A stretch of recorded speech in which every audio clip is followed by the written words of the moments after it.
Hi guys, welcome to the podcast. This is a bit of a tester podcast. It's a bit of a change in format for us because we are all sitting in the same room for once. Oh my god. Oh, Jesus Christ. Oh no. Oh no. As you can tell, we're all really looking forward to it. Yay. We spoke on a podcast about doing an IndieCast, and we thought this would be a good time to sit here, test the mics, and do the cast about the independent games. We've always sort of really we always sung the praises of an indie game. Yeah. The price or something. But we can go now. We've got time to go more into it. We can sort of Yeah, we can try. use more specific examples without bogging down a separate topic or whatever. Yeah, exactly. This is a podcast dedicated to the idea of indie games and the fact that, to be honest, it's a good idea to have indie games. Yeah. It's good that they've, popped up and become more popular. Yeah. It's a case of games that you wouldn't normally see are now making the forefront of the gaming market, and they're, to be honest, becoming more popular than normal games. They're becoming huge now. Exactly. I agree. Wayne with his amazing feedback. Thank you, Wayne. Fuck off now. No, we love you, Wayne. We love you. So harsh. Yeah. You destroy me. But so we thought we'd go a little bit more in depth into it, and we should probably start at the beginning with probably one of the biggest indie games of our generation. I wouldn't say that. It's the only generation of indie games. Yeah. Yeah, Minecraft is. I knew you were gonna say that.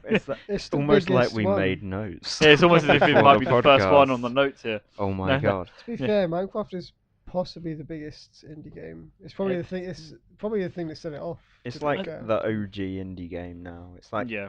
it's the reason Kickstarter is so popular. It's the reason that sort of buying in early access is so popular, that kind Yeah. of thing. It started a lot of trends. I like the way that I'm honestly not a very big fan of Minecraft. I never really got into it, but I like the way it started off. We could buy early access and it was cheaper, and that money went into funding the updates that came along afterwards. So Yep. it was a case of Yeah. everybody funded the guy making the game. So he made a lot of money, but he was also pumping that back in. So it really felt like he was doing what he enjoyed doing, and Yeah. he was using that money to do it. To carry on. And now he helps fund other people with their indie games. Yeah, it's like is it Minecon they do every year where they have a thing where they go over there and it's like Minecraft, mainly Minecraft, but they do have other indie games there. Yeah, I think that it's kind of like for their own convention. They pay special. I can't words today. They pay special attention to other indie games because they know, that's where their success came from. Yeah. If they can give these games exposure, then it's going to do them a lot of good. So yeah, But I could be wrong. But I read somewhere that the guy, what's his name, Notch, yeah. something like that. The guy actually stepped down from Minecraft and he's passed it over to yeah, he someone. did. now. He left his main programmer in charge, and just because he wanted to move on to other projects within Mojang, I think like scrolls and stuff like that. Yeah. Can't remember exactly what he moved on to. Well, to be honest, I'm looking forward to seeing what he comes up with. Even if, as I say, with Minecraft I didn't really like it, he seems like he's doing it because he enjoys it. Yeah, sure, he's got a shit ton of money now, but he's just gone. Oh yeah, I'm gonna hand Minecraft off to a friend. I want to Yeah. do something else now. He's not doing it like I'm just gonna stick with Minecraft, keep updating that. That's my money wagon. It is, and still he probably still gets a lot of money for it. Yeah. But the fact is that he's gone on to do something else because he wants to do something else, not because he wants to. Yeah, I You know, mean, build- I think the Because reason he's not EA. Yeah. The reason Minecraft is still going and they're still updating every couple of months, and they will for a very, very long time, is probably because of the amount of money they got, the amount of hype they got from all their sort of alpha and beta. I bought it, I think I sat down and worked it out. I bought it literally like 2 weeks into beta was when I found out about it and bought this game, and I've had it for the last couple of years. I've owned a server and run a server for a couple of years as well, and I've sort of gone off the game recently, but I still, if somebody says, oh, you don't play it anymore, I say I still like it. It's still an amazing accomplishment that, a very small team, a very small company managed to do that. Can I turn this around though? And you're gonna hate me for this. I hate you Before you already. turn it around, then I want to say one more positive. Okay. Drop the Um, mic. I Don't. love how, as much as I don't like the core game, Yeah. I love some of the mods that people have come up with from being able to, from having the potential to. I think that was one of the main things for Minecraft though, was that the mods for it, you could activate them straight from the main menu. It was like you could Yeah. put them into a folder and just load them up. It was So it made wasn't- to be modded Exactly. in some So- ways. They've Yeah. made it so easy for Exactly. the modders now. Exactly, and I quite amazing like that. games. But anyway, you had a devil's advocate going on. Yeah, there. I do. Like Tom, I got it really early on. Like like you mentioned the discounted price before it went whatever price it is now. I got it when it was what I feel like what the original game intended it for it to be. Before, I don't know if I want to say sell out, but before it became what it is now, where it's like I can't even jump onto. It's You're like being a fucking hipster, man. Yeah. Continue. it's potions now and flipping scrolls and it's become a fantasy RPG. it's basically. no, it's Well, become a bad fantasy RPG as opposed to The a building, problem is a fun building game. There's a few problems there. The first one is that I think they felt a lot of pressure to add other things to attract more people, and there's also the fact that they had all this money that they never originally thought, so they were able to go beyond their original game. They thought, let's add elements of this in and that in, and just in case you want to take a break from just building your giant gold dick fortress or whatever. That Something you you have experience in. Something maybe, everyone yeah. has experienced. not in a I'm- fortress size yet. I'm about to say I've never made a dig fortress, but I mean, The more I think about it, the better that seems. That yeah, idea. just walk into a giant dick. I think Yeah. at one point everyone's written like just dick like in Yeah. giant earth blocks or First something. thing I did when I booted up my server 2 years ago, made a gold dick. Then I thought, nah, I'll leave that. Changed the map. Still got that original map with the big gold dick, but lava flowing out the top as you do. Yeah, why not? But We'll make him find it and leave it in the description Yeah. for you to download. yeah, Yeah. some kind of public Dropbox thing maybe. Yeah. But yeah, the other thing is as well. I don't know. I feel like they were well within their rights because you can still play Minecraft as the original sandbox game it's intended to be. I know there's all this enchanting, leveling up. You can enchant weapons. You can go out and hunt monsters. This, that, the other bollocks. But at the end of the day, if I go on Minecraft, I'm like, I wonder if I can build this, and then I spend a few hours on it. I'm like, yeah, I can, or no, I can't. I don't really bother with any of the other stuff. All I do is explore and build because that's what the game is intended to do. And if you really like it enough, you can ignore the other parts. You can just say, no, I'm not going to bother enchanting my bow or whatever. I feel like it's there though. It's like it's right in front of you. You can't really avoid it. You can easily avoid it. Just not. I pick avoid these Wayne on a things regular up. basis. Well, like That's true. if you don't like the whole aspect of like what you can find in the dungeons and what you can make with everything, just don't open the chest you find. But it's not that. It's just the whole point of it now being story driven. Whereas It's not story driven. It's not at all. Like, But I can see where he's coming from though. Like, I mean, like the whole thing with the Ender Dragon and that sort of thing. It seems like it ended up becoming very much like, oh, you can actually reach an end of the game, whereas the They original... tried to give it structure for no decent reason. Yeah. I won't argue against that, but it's very easily ignored. You can just not fight the Ender Dragon. Okay. Yeah, exactly. One- You've got to find a floating Yeah. island or something Because like it's that. still, at the end of the day, it's still absolutely a sandbox, and you have the choice to just go, no, I don't give a fuck about no dragon. I'm just gonna Yeah. build giant gold dick yeah, I feel like the fortresses modding community everywhere. did enough for the game for them not to have to do all of that. But yeah, I mean, if somebody likes that, fair game to them. I haven't played the game in a long time because of it, but I told you wouldn't like me for this.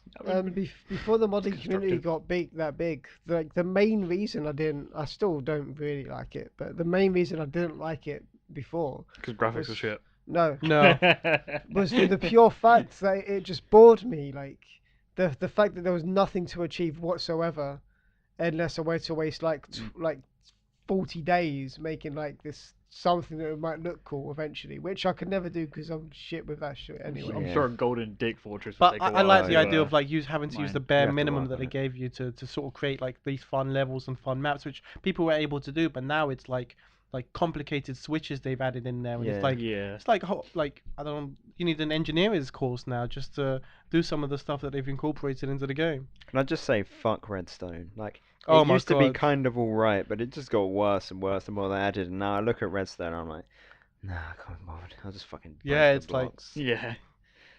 I Too must much. say, I've never really been a massive fan of Minecraft because I'm not sure if it was a thing, but I've never really grown up enjoying having to. When I play a game, I play it just like I've got this thing. I like story-based things, that sort of thing. And just with Minecraft, it seemed like there was no real purpose. It Exactly, was just that. really. It was just getting sort of from A to B. there was no getting from A to B, and you had to make your own things and something. And as much as that could be fun, it's just like when I play a game because I want to enjoy the story, or even with multiplayer, there's like there was a point, and Minecraft never really sort of it never really appealed to me in that way, and I tried it and I just couldn't get into it. But I mean, that spawned things like Ace of Spades, which is the Minecraft shoot 'em Yeah. up game. Which Yeah, I'm- it's alright. I'm I still mean, not 100% sure. I haven't played that, but I at the same have. time, that intrigues me a little bit more because even though it's just like another shoot 'em up type thing, Yeah, it's just like you build a fortress and that sort of thing to make. yeah. But Well, it has created a brand new like genre of sandbox games. I feel like. Yeah, So it's actually done its part It's to not help the just game. sandbox games, it's Minecraft-esque sandbox Yeah. games. They're Mm. always specifically Blocks. block-based or like voxel-based Cube World, for games. example, is block Cube based. World, I would argue that's more just because there's not really any building of any kind. It's more just an adventure, but the graphical style, yeah, definitely. And the other thing, I'm not sure how directly it was influenced by Minecraft, but Terraria. Now, I if think you, that got something from. yeah, Yeah. originally, even I thought, oh, it's just poor man's Minecraft. Yeah, it's just a poor man's Minecraft. After playing that game for quite a while with some friends and getting into it, it's actually a very different game. It's an adventure RPG with some building elements, like the opposite of Minecraft, and it's a very different game and a lot better for it, I'd say. Yeah. There's bosses to kill, you can generate different worlds, Mm. there's a hard mode if you beat a giant boss, that kind of thing. There's loads of items to build, upgrade, combine. It's definitely it does that aspect of the game a lot better than Minecraft does. So when I play Minecraft and start getting bored of building, instead of doing the other stuff, I'll just go, nah, I'll play Terraria for a bit. Yeah, I can see that. I mean, I can see where the influence was derived from, but also in a way you can sort of see where Terraria deviates because even though their graphical style is the same and that it's building and that sort of thing, I get the feeling that Terraria more has a point than it's Yeah, like absolutely. It has a lot of definite objectives and things you can do. Yeah, exactly. So I mean, I haven't played Terraria. I've been interested to, but I mean, I'm just too cheap to buy.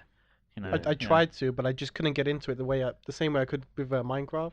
Yeah. It just never appealed to me. To me, like it I looks felt like it, like- Minecraft, so yeah. I was like, why am I going to play this? That's what I thought, but I would recommend it. Genuinely, it's not Minecraft. It's like an adventure kind of little thing, Mm. but it happens to be a bit blocky. Well, I mean, Minecraft has spawned loads and loads of like random knockoffs. Many knockoffs and pretenders and copycats. Yeah, I mean, there's I think on the Xbox Live indie scene there's a game called Crafts Mine or something like that, yeah. or something like or like Miners There's Craft. other bad Very things. subtle. There's Yeah. there's ones on mobile called like Survival Craft, and it's kind of like Minecraft, but they put badly animated random monsters in, and Mm. they almost all the knockoffs are like that they look like the HD texture mods you could get from Minecraft because they think if they make everything look crisper and nicer in textures, it will look better, but it doesn't work because it's still blocks, so it looks like shit. Yeah, it's exactly the same at the end of the day. I mean, that's pretty much like where I think the idea of like Minecraft doing the whole alpha beta thing. It's just sort of it definitely spawned a lot of sort of enthusiasm for that sort of genre. Though. Like, Yeah. even like the sandbox adventure, that sort of thing. But there's also like other games that like a lot of people are like, oh, this game's good. Can't we go on to a different one? Like a different. Like we'll talk about, say, I don't know, picking that one from the list. Pick the top one. We got Faster Than Light. It's a game that, in theory, it shouldn't work. Like it's a game where you point and click and things like. It's not like an RTS, but it's Yeah. it's addictive because it's difficult and you have to find different ways to do things and stuff like that. So I think especially FTL did rejuvenate the whole incredibly difficult games thing. That was another Yeah. thing, and especially like the roguelite sort of spaceship genre. That definitely sort of brought that back to everyone quite a lot because since then, not as much to the same degree as Minecraft, but there've been a few kind of FTL knockoffs and copycats and inspired by it kind of thing. yeah. It's addictive because it's difficult. It's so hard, but it's so easy as well. It's random. Everything's randomly generated. Every time you move, every option you make, it's randomly generated on the spot. So the fact that anything could happen and you could have the easiest path, makes you keep wanting to go to see if you can get a bit further. But you can go all the way through, spend like an hour and a half to get to the end of the game, and just before you get to the final boss, you can have this ship that will destroy you completely, and you're so mad that, but instead of rage quitting, for some reason you jump straight back into it. Mm. Yeah, You're it's right kind of to the end. I kind of love almost, that game yeah, so it's much. like easy to learn, hard to master kind of thing because Yeah. of the random elements. I don't- Hundreds of hours into I that don't game. I don't think you can really master a game like Faster Than Light though, because it is randomly generated and things like that, and it's just like no matter how much you practice, there will always be another machine. There will always be another ship out there that looks the same but has things in the different places. They have different weaponry and that sort of thing. And it just, I think the draw of it is that you don't know what you're going to find. And the fact is that like there's that element, and then there are elements where you go into a field where all your all your drives and stuff like that, they're all foggy, so you can't see what's going on, that sort of thing. And I like the fact that that moment of rage, is like, I was doing really well, blah blah blah. It's like, just one more go, and then you sit there and like, it's like 4 in the morning, and you're just like, well, fuck, I have to get up for work in 2 hours, Yeah. and things like that. And it's just a game that does that is a game that's doing something right. I mean, Yeah. It's weird that all these amazing formulas for games that people genuinely, as gamers, we didn't know we wanted Minecraft, we didn't know we wanted FTL, and these developers kind of go, well, I mean, we've got no major companies. All we've got to lose is this money we've put in. We'll give it a go, and everybody goes, "This is great. This is amazing." yeah, And the AAA publishers are like, "Shit." I think what? that's we where put like a Minecraft made the difference. $1 billion into the next Call of Duty or Battlefield, and it's still like they're going, "God damn it, we're being beaten up by like a 2D roguelike space game." Or these guys building dicks with blocks. What the fuck's going on? yeah. So I mean- I think that's good in a way that it's making all the AAA devs go, shit. Yeah, I mean, I'm more than willing to play a game like Halo or something like that. But I mean, if at budget price I could pick up a copy of something that is like, it's new, it's something I haven't tried before, I'd be more willing to try something new than to try as much as I enjoy games like Halo. If someone offered me a game like Faster Than Light, and I've never played it, it's like, this is a new type of game, try this, see if you like it, and it's cheaper than normal, and I'm just like, well, So affordable. exactly. So it's just like, well, Yeah. actually, you know what? That's not actually that bad. I might as well give it a try. And sometimes you can love it more. There's games out there. There are indie games out there that are so much better than AAA games that are going on at the moment. So it's There's a lot of games out there, indie games that will surprise you. FTL was like a huge surprise for me. It wasn't a game that I saw some of the screenshots and I was thinking, no, it's not a game I'd go for. I think maybe it was Wayne who recommended it, and then I saw a bunch of good reviews, and I saw it for maybe £2 or something. I was like, So I'll cheap. yeah, I figured, oh, you know what, I'll pick it up, and now I've invested like 60+ hours. yeah, exactly. So thank you, FTL. Yeah, I'll never get those hours back. Yeah, I have no regrets. No, but I mean, it kept Yeah. me entertained. Yeah. Just because, like you said, it's so random. It's got so much replayability to it, and it's got the it's got the achievements and challenges that you sort of want to strive for. You want all the ships. You want to experience all the aliens. Yeah. What was that? I think that was Mass's I made a sexual joke noise. Sort of. Played through a foghorn. Mhm. Okay, moving on. Thank you very Moving much. on. Moving But on. I mean, No more sex with aliens. it's like talking of talking of like sort of like affordability and that sort of thing. You look at games like The Binding of Isaac that have got massive acclaim. Like everybody loves that game. It's like 99p. It's nearly like, always yeah, 99. exactly. Yeah. Like once every few weeks it goes down to 99p, and it's just Super like Meat Boy. Super Meat Boy goes down Yep. so cheap. Like it's just no way. Yeah. I was like, who's gonna make that joke? Yeah, that's right. Choke, you son of a bitch. But like, yeah, it's just like games like that. They get such good reviews. But the question is, do they get good reviews because they're decent, cheap games, or do they get good reviews because they're good games, and it just so happens that they're cheap? I mean, Binding of Isaac I've never played. It looks like a dungeon crawler. It sort of reminds me, the way the dungeons are laid out reminds me sort of like old school Legend of Zelda type games. It's just a bit more morbid. So It's a bit difficult because I wouldn't pick up, say, FTL or Binding of Isaac for 40 quid, but I would pick them both up for 15 quid each. yeah, I mean, it's just like they're good games, but is part of the good review the cost that comes with them? Because I mean, if you look at say Binding of Isaac, if that's 99p most of the time, then is it good because it's a decent game that's affordable, or is it a good game? It just I hear so what you're you know. saying. I Is think it I just, think is it might start out like that for a lot Yeah. of people. They may see it's 99 pence, it's a pound or whatever. Decide to buy, I think it's okay, and then they sort of it's part of the pricing as well that gives it the good review. But I think it definitely skews their opinion. On it. yeah, Yeah. but I think later on when you really think about it, like a game like FTL, if I knew how good it actually was to this day, and I didn't have FTL right now, I would be more than willing to pay 15, 20 pounds for it because I had 50 hours of like so much enjoyment as opposed to a game where you could spend 40 pounds on these brand new high end games, and you play them for an hour or so and you sort of give up on it. Yeah. And like it just if imagine if these indie developers had more money, like the sort of games they might be able to create. I Hmm. think I think when you like when you try and compare like say enjoyment to the pound or to the dollar or whatever, Yeah. I think you get much more value out of these indie games than you do for paying £40 for say or like £50 for FIFA.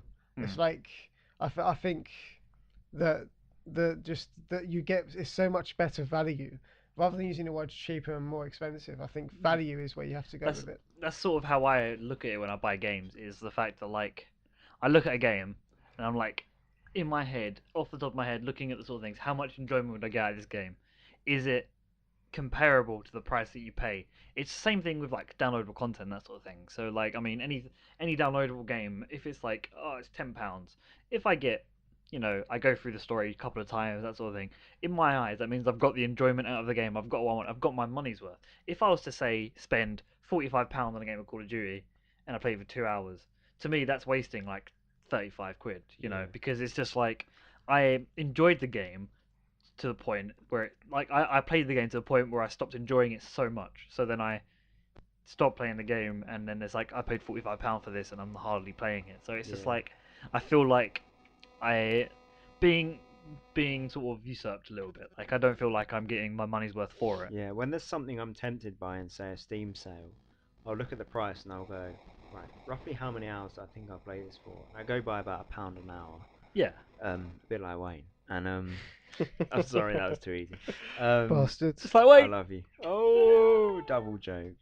I like you as friends. We love Wayne really inappropriately. Yeah. So if there's a game, it's like £12. I'm like, really, that's not much of a sale. But then I think, okay, it's got single player, which is going to be 6 to 8 hours, and it's got multiplayer. Yeah. I'll convince some other suckers to buy this. Then I'm good. I've got my value. It's fine. And, I'm sure other people would feel the same because they'll get it on the recommendation of multiplayer from a friend. Yeah. They play it with me for a bit, and then they'll go, "I'll try single player." They play single player, that kind of thing. So, yeah, I think one other thing I do want to mention, in relation to what Wayne said about the amount of money they got. I'm not sure if their game experiences would be as good if they had more money, because if you think about it, a lot of the best creativity comes from being massively limited.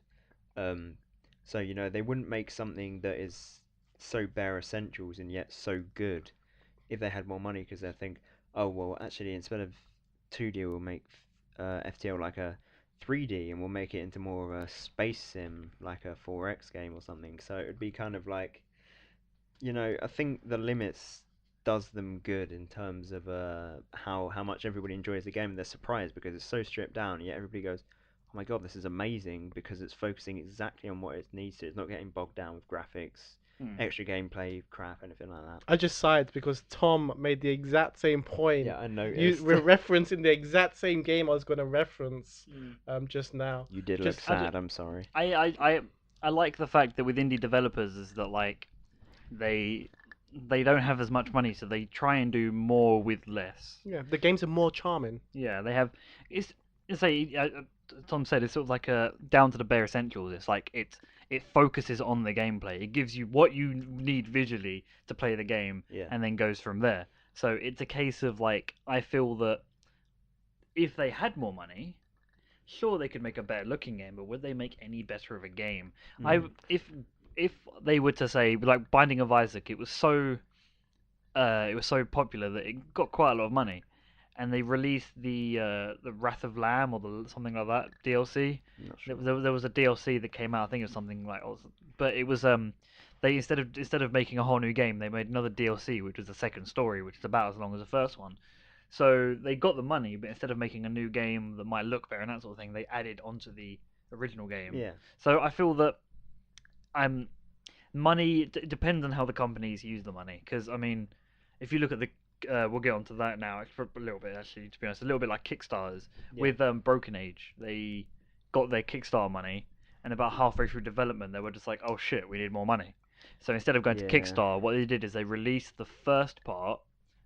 They released it like episodic. Yeah, Almost, didn't they? A bit like Walking Dead. Yeah, Telltale games. it's gonna be 2 episodes basically. You buy the game, you get the second part, but because you bought the first part, you're funding the second part. Yeah. So it's sort of like a weird web of like. So they got the Kickstarter to get the first episode. They're selling the first episode to fund the second episode, and they will get the second episode for free. Whoever bought the original game will get the second episode. And so it's like, but then when the full game comes out, it's gonna be more expensive. So it might be worth, because I think it's already like 19.99, and to be honest, it's something that I'd be interested in buying because, as it's going back to that original thing, Tim Schafer makes very good story-based games. Yeah. So I feel like I'd be interested in that because it's an old school sort of point-and-click adventure game. I'll put a lot of hours into, and so the earlier I spend it, the more value for money I think I'll be getting out of it in the end, because there'll be a second half of the story. Yeah, I think to bring up that game, it's one of the big problems, especially with Kickstarters, is nostalgia makes a lot of money. Yeah. Like everybody's very nostalgic for the old Tim Schafer games, Mm. so everybody just went straight for Broken Age. I think a lot of people went straight on the name alone, on the nostalgia alone. Yeah. And you get a lot of things on Kickstarter, like to move out of games for a moment. There's a Veronica Mars movie coming out. That is happening, Because of isn't nostalgia. Yeah, that Yeah. got they put that on Kickstarter and it earned a shitload of money, enough to make a film. And Kickstarter's a great idea, but you do get a lot of things where the masses are going, really? Like, we didn't need a HD remake of this game, we still play the original. But a bunch of people are like, no, we want this, we want this, we want this now. And it's like, do you need to give your money to them? Like, what's the point? It's always kind of a risk with Kickstarter that something becomes very popular, gets very heavily funded, but that's because the old fan base just throws their money at it without thinking. Yeah. No, I agree, but I don't think it's necessarily a bad thing as well, because I've seen some incredible projects come out of Kickstarter, as well as some great projects that are sort of like in Kickstarter right now as we speak. I mean, you already know I'm super into MMOs and whatnot, and just the other day I was just looking into an EverQuest Kickstarter from all the guys who originally created the original guys who created the original EverQuest. They're looking for like to make another sort of game based around the same sort of thing, and I was like, wow, this is amazing. And so Yeah, but the thing is, would they be making a new game based on old mechanics, or would they be making a new game based on the world? Because when you think about it, nostalgia value, bring up sort of the mighty Number 9, the guy who made a Mega Man. Everybody's pumping money into that game because they wanted to play a new Mega Man and they're not getting it. But is Mega Man still relevant in today's society? I mean, that's quite a controversial topic, because Mega Man, as good as he was back in the day and how good as the games are now, if you were to release the same sort of game now, would that be as popular? Because I mean, I'm looking forward to seeing how it turns out, but at the same time, it's just a case of, will it work as well because it's coming out now? yeah, but I think that would be slightly different comparing to my example, because Mega Man, it was 2D side scrolling. I'm not sure how well they do any nowadays, but you couldn't really change that into a 3D setting without. They tried and they failed. Right, it would upset people too much. I'm not saying that. I'm just saying, like, with the EverQuest thing, are they going to be making that? Are they going to be making an EverQuest MMO? So like in the old school way of gaming, or are they going to be making it on the old? From what I remember, the way I understood it, it was just simply the creators using some of the same mechanics and difficulty, but it's going to be a different game. So they're going to update it for sort of today's, Update it for today's standards, so you're going to find the updated graphics and yeah. whatnot. So that's not going to be so bad. I'd be quite interested to see that. Apart from the fact it's going into an incredibly saturated MMO market as it is. Yeah, MMOs are Well, coming out everywhere now. That's the thing, though. Like MMOs are coming out, and they're all the same thing. Like I won't go too deeply into it because me and Mass do our MMO cast, and we've spoken about this many a time. We always go deep. But they're all the same thing in the sense that they're all so easy. They're all made for kids these days. Essentially, is what it feels like. Whereas the new EverQuests, well, the original creators of EverQuest want to make an MMO that's difficult again. One that actually takes skill to play, one that you actually have to invest time into to be good at. But yeah, One thing I do want to mention about Kickstarter, going back to it, is I'm not saying the nostalgia. It's all about nostalgia funding. There are some great projects and great things in all kinds of media on Kickstarter. It's just the problem that a lot of people are paying a lot of money up front, throwing money at things on nostalgia value, and then they might play this game and go, "Oh, this is exactly how I remember it." Oh, this is exactly how I remember it. I already have this game installed.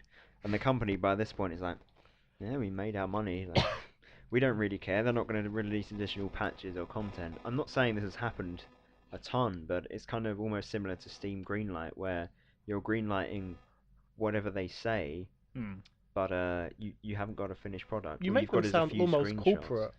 Yeah, suppose you make it well- sound like EA or Activision. Like, No, everyone but- behind these Kickstarters No, but are like I'm these saying greedy. this is more Steam Greenlight, which is maybe a separate topic, but you do get a lot of people that kind of go, "Oh, this is what we're gonna do," Yeah. and then you get a lot of unfinished content, a Yeah. lot of half-delivered promises. I'm just saying it is a I big think- risk with Kickstarter. yeah, I think part of Kickstarter is the gamble because there have been a lot of Kickstarters where they've got their goals and that sort of thing, but they've just collapsed because they don't have enough money. With looking at things like Broken Age and that sort of thing, it's like a lot of people are just like got to a point and it's like shit, we've run out of money, but then they can't go back to the people that have kickstarted them and be like, oh, can we have more money? Because they're going to be more reluctant to do that. It's going to be like it's like you see all these people on forums are like, oh, we want to do this, we don't have the money to do it, and everyone's just like, EA, give them more money, or this team, give Yeah. them more money, that sort of thing. But then if you kickstart a project and someone turns around to you like, oh, sorry, we don't have enough money, can we get some more? You know, we were going to do another Kickstarter, we want you to fund it. People are going to be like, fuck no. You know, we've given you money already. Why are you not producing the thing that you said you're going to produce for the money that you said that it's like re-pitching an idea. With that sort of thing is like the whole money aspect of things. As much as people are doing it partially for the love of playing, for making the game, you know, there's a lot of money aspect to it. The people that make the game need to be paid and that sort of thing. And so the massive risk is that you're going to get to a point where you've got no money left, and it's just like, where are you going to give that extra money from? I think Broken Age have done it because they've done it their way. Because at the end of the day, Tim Schafer has enough money to probably do that He's and then got the recoup kind of his the star, costs. almost gaming industry star power. Exactly. And the nostalgia from all the fans behind him that he can safely do that. And it's a bit dodgy for some people that weren't as invested as others, but at the end of the day, you know, he's probably going to deliver. He's probably going to give you good content for your Exactly. money. I mean, if you look at things like Brutal Legend, it's one of my sort of favorite underrated games, and it's just like, if you look at the star power that he had, he got like Jack Black, he got Lemmy, he got, you know, Ozzy Osbourne, like Rob Halford and that sort of thing. He got a lot of like legendary rock and metal stars into the game. It's like, if you've got the power to do that, in his head he's like, I've got the power to do this, and if I was to say, oh, don't worry guys, we've started to run out of money because we got too ambitious, but if you buy the first half of the game, the second half of the game will come in a couple of months' time, and what will happen is that will fund it. So, Yeah. but they're already making that, and it's just a case, they're already making the game. They probably already finished the game, but it's just a case of them doing the thing to recoup the cost back. So it feels like They're not even- cheating. They're not cheating their Kickstarter funders, basically. all right. Yeah, I mean, on that note, I think we should probably like end. I mean, Kickstarters are a Yeah. good place to end. We should start our own Kickstarter. We should Yeah, kickstart. we should kickstart Kickstarter podcast part Yeah. 2. If you guys give us money, we'll do it. No, we'll do an indie podcast part 2 because Yeah. we've still got a lot of things to go through. There's still quite a few things I wanted to talk I mean, about. yeah, I've still got a list here. I Yeah. mean, Would you believe, as unformatted as it seems, we actually have a list of things to talk about. We've got bullet points. So Bullet points, people. Bullet points Oh my and God. everything. They're not scribbles. yeah, well, no, that one is. Yeah. Can any of you people read that? Bro, I can't I'm, read I'm gonna any of I'm those gonna bullet I'm gonna points. scan that. No, and it's gonna, legit. Yeah, it should go on the. It says £20, £1 fish cheap. Hate you. What went on? I don't Yeah, I don't know, but like, yeah. So yeah, we're gonna end it here, and there'll be a second part coming soon, guys. Thank you for indeed. listening to the part 1, and we will talk to you again soon. Auf Goodbye. Wiedersehen. Good day.